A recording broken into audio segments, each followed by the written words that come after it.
next technique is going to be self-myofascial release or foam rolling.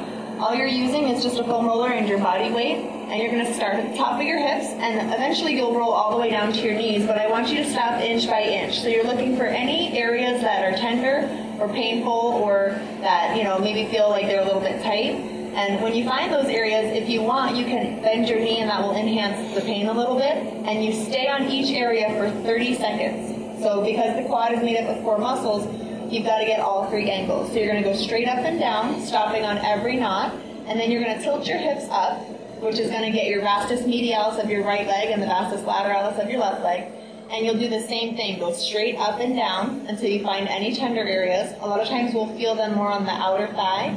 Same thing, stop, hold for 30, and then switch to the other side. Drop one hip down, lift the other hip up. Same thing, go all the way up to the hip, all the way down to the knee, making sure you get all 3 areas of the quad, stopping on every adhesion. And it might take you 6 or 7 minutes to do just this one area because of how many adhesions you have. The second phase is just a stretch. Now there's probably different quad stretches that you know or that you're comfortable with, but this is one of my favorite because what you can actually do is put a little bit of leverage into it. And it's a little intense, but I like it because you can work your way into it. So find a bench or a chair or something that's about, knee height for you.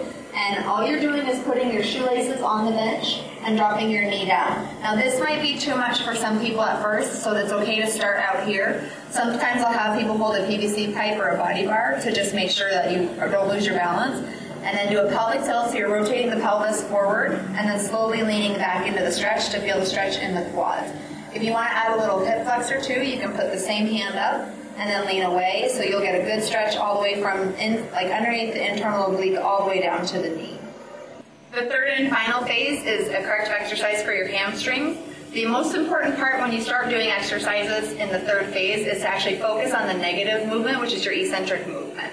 This means that you're going to go down for 4 seconds and then you can come up quickly. But the biggest thing is that you get more neurological stimulation to the muscle fibers on the negative movement, so you're going to actually stimulate the muscle more. It's not about how heavy you go, it's not about strength or how quick, it's about how slow you go so you can get the muscle to actually fire.